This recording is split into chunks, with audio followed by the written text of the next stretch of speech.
Psalm 83 has gotten a lot of attention these days by those who see it as a necessary battle that must take place in the end times.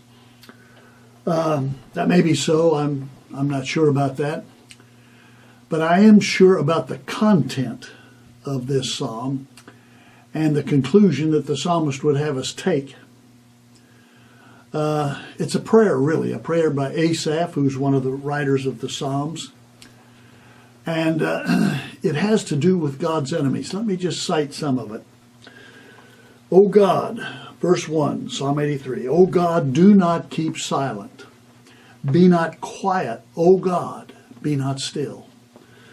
See how your enemies are astir.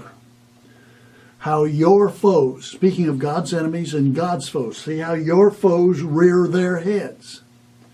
With cunning they conspire against your people. Those who are against God conspire against his people.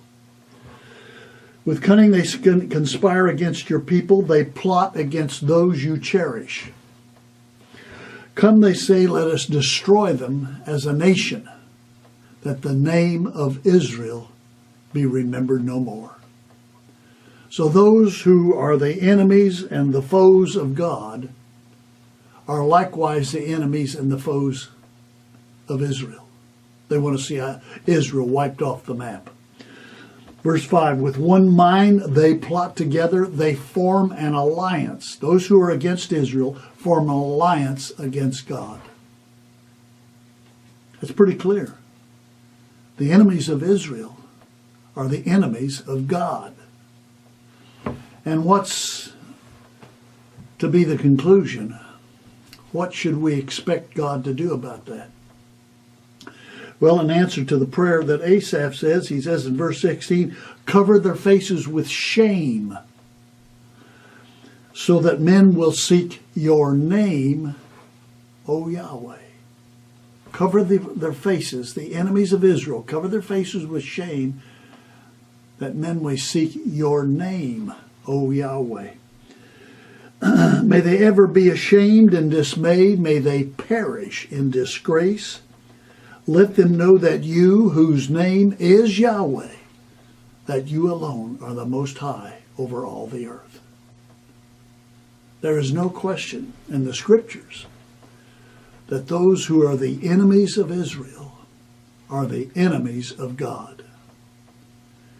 And their outcome, their future, the ultimate conclusion that they face, they shall perish in disgrace. But before they do, let them know that you, whose name is Yahweh, that you alone are the Most High over all the earth. May it not be said of any of us that we do not acknowledge Yahweh in this life now, before the end times, that we do not acknowledge Yahweh and his name as the Most High over all the earth. Till next week, Od Ki Yavo Shiloh, or until Messiah comes, Yivareka Yahweh. Yahweh bless you, bless those you love, and bless those who love you.